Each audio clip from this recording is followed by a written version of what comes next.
So next bit, you have one molecule of methyl-propane reacts with 5 molecules of chlorine. So that is CO2. There are 5 of them, molecules, yeah? So methyl-propane was C4, what was it just now? C4H10, okay? C4H10 reacts with 5 molecules of chlorine. Ooh, what do you see? You see 5 times 2, which is 10 chlorine. It's a substitution, right? How many things can you substitute with 10 chlorine? We can substitute all 10 of the hydrogen, right? What are you going to get? You're going to get C4, Cl10. What are you going to produce? Just hydrogen, I guess. You don't produce hydrogen atoms, yeah? They will recombine and give you H2. They'll give you 5H2. I hope that makes sense. All right? And it's balanced as well, yeah? What do you mean by isomerism? So these are isomers, so they have the same molecular formula but different structural formula. Here you have C3H6. 1, 2, 3, 4, 5, 6. 1, 2, 3, 4, 5, 6. Isomers here, in all level at least, they have the same molecular formula but different structural formula. This has carbon-carbon double bond. It has unsaturated hydrocarbon. This is a hydrocarbon, contain carbon and hydrogen atoms only, but this is a saturated hydrocarbon. There's no carbon-carbon double bond, right? Okay, what is meant by hydrocarbon? I just explained to you earlier. It's a compound containing carbon and hydrogen only. So these are both hydrocarbon, compound containing carbon and hydrogen atoms only, okay? So propene is an, you see, before reading question, I know roughly what they'll ask already.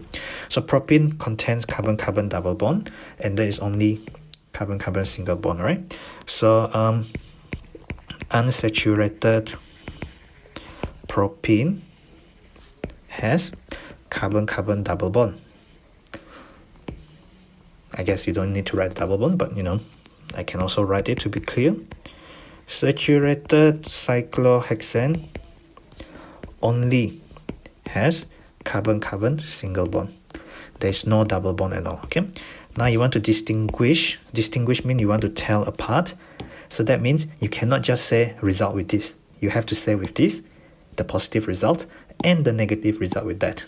Why do you think it's 2 marks? Why do you think you want to distinguish? If you just do one test, can you tell that this one is unsaturated or saturated? You can't, right? You have to do 2 tests, one with this and one with that, okay? So add bromine water. You can say bromine water, or you can say Br2 aqueous. That means aqueous bromine. Okay, bromine Br2 dissolve in water. Okay, to a sample of each compound. So first test, unsaturated compound will, that means with a double bond, you can do addition reaction. Addition reaction is different from substitution reaction of alkane. Yeah? It will decolorize the aqueous Br2 saturated compound will not decolorize the Br2 aqueous, or you can say will not react. Will not react. Therefore, aqueous Br2 remains. So how does Br2 look like? Br2 is a liquid bromine. It is dark brown at room temperature and pressure, but Br2 dissolved in water is different. It was actually very light orangey yellow because bromine doesn't like to dissolve in water. Only a small amount dissolve in water. That's why the color is not very dark. But the original color of liquid bromine is actually a dark reddish brown. Yeah, as you will have known from your group 7 chemistry, the color of the halogens get darker down the group, right? They want you to say in terms of their general formula, why this one is an alkane, why this one is an alkene. So alkane have the general formula CnH2n plus 2.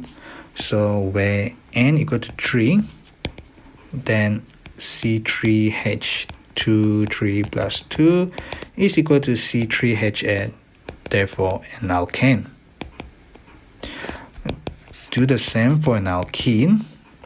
Alkenes have the general formula CnH2n. So when n equal to 3, therefore C3H2 times 3 is going to give you C3H6, which is an alkene. Okay, so they've done in terms of general formula.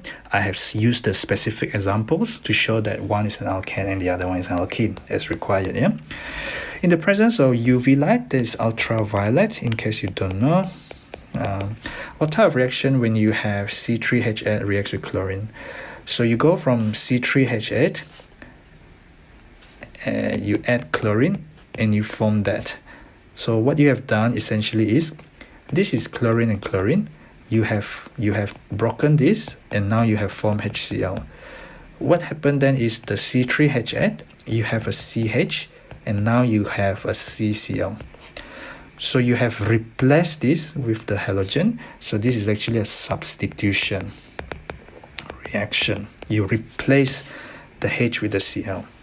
Okay, one formula of one other product. Ooh.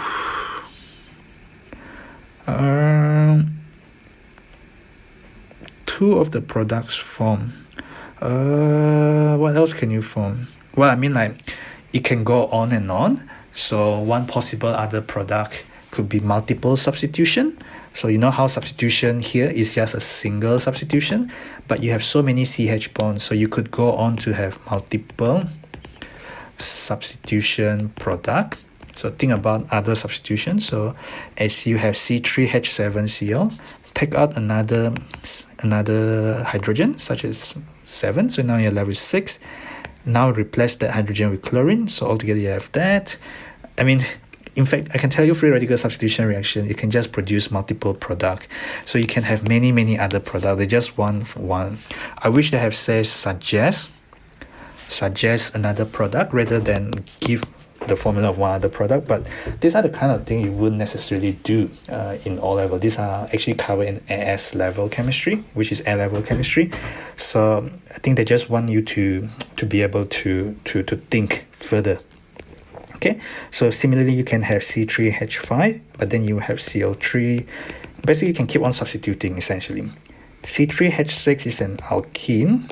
It has carbon-carbon double bond. They want the color change. They do not want the final color, they want the color change. So the bromine water, so bromine will, in fact I believe it's aqueous bromine, will change from orange to colorless. So bromine itself is a liquid at room temperature and pressure. It's very dark. This is a solution of bromine in water. Bromine in water is dilute. Okay, not a lot of bromine will dissolve in water. That's why it looks very light. It's usually orangey yellow, and then it will turn colorless when this alkene undergo addition reaction. So when you heat it, malic acid can form fumaric acid. Okay, so what is different? Fumaric acid is that, malic acid is that. So what you have done is you have removed. You started from one substance. Now you have two substances. Okay, so how can you distinguish it? Well, I hope you can see that you have that. So how can you distinguish it when aqueous bromine is added to a sample of each? You see how it is 2 marks? Because you need 2 observations. One for this, one for that. Okay, so with malic acid, the aqueous Br2, which is kind of light orangey yellow. So bromine is not very soluble in water. Yeah, this is in water. Liquid bromine is dark red brown. Aqueous bromine not very soluble in water. is very light in color, is orangey yellow, because not a lot of this dissolve in the water. Okay, so you gotta not get confused with the colors, yeah, of the halogen, which get darker down group 17 anyway. So the aqueous bromine remains. So what do you see, right? Remains orange yellow. So no observable change. No observable change.